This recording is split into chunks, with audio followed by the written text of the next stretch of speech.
خلاص انت يا صديقي النهارده كده مش هتستخدم نانو بنانو برو، لان حرفيا شات جي بي تي بيجي يعمل عظمه في توليد الصور، كمان بيولدها بدقه عاليه، وفي اللغه العربيه بيجي افضل من نانو بنانو برو، يعني ما بيجيش يغلط في اي كلمه، وكمان تقدر تعدل على الصوره اللي انت عايزها. يعني لو في اي حاجه في الصوره مش عاجباك تقدر تعمل عليها تعديل يعني بطريقه سهله جدا. يعني كده حرفيا انت كده بتتخيل ان انت قاعد على برنامج فوتوشوب وانت بتعدل على الصوره. يعني حرفيا كده انت خلاص مش لازم يكون عندك اي خبره في الديزاينر عشان تقدر تعمل صور او تعدل عليها بطريقه احترافيه. وعشان ما نطولش مع بعض كتير في المقدمه، يلا ندخل في الشرح. بس ما تبخلش عليا بلايك يا صاحبي، وكومنت كده وشير ومتابعه، ويلا ندخل في الشرح.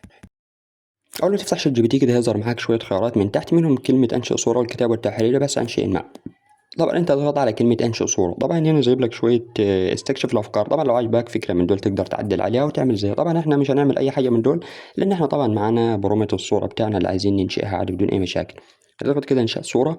هتدوس كده، اعتذر معلش، هتدوس كده هتعمل البرومت بتاعك. وانا طالب منه انه يعمل لي اعلان احترافي لموبايل، يعني بالبلدي كده انا عايزه يعمل له صوره لاعلان هاتف جديد، تمام. وفي نفس الوقت طبعا هروح على نانو بنانو برو عشان اعمل نفس الصوره، يعني هلصق له نفس البرومت عشان يشوف الصوره اللي هيعملها لنا. بعد ما عملت له جنريت كده هنرجع كده لشات جي بي تي نشوف النتيجه اللي عملها لنا.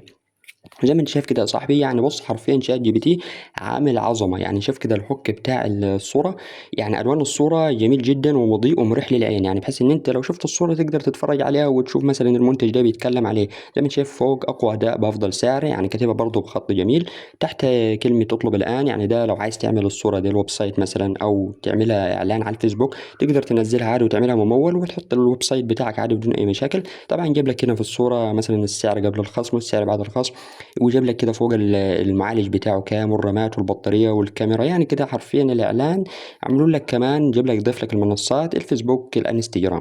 وزي ما انت شايف كده النتيجة اللي عملها لنا نانو بنانا، حرفيا كده النتيجة يعني ما فيهاش أي حاجة توحي بالموبايل اللي احنا، أو النتيجة اللي احنا اديناها له يعملها لنا. كل حاجة بالإنجليزي حرفيا، حتى السعر إنجليزي. يعني الصورة حرفيا هنا يكسب شات جي بي تي.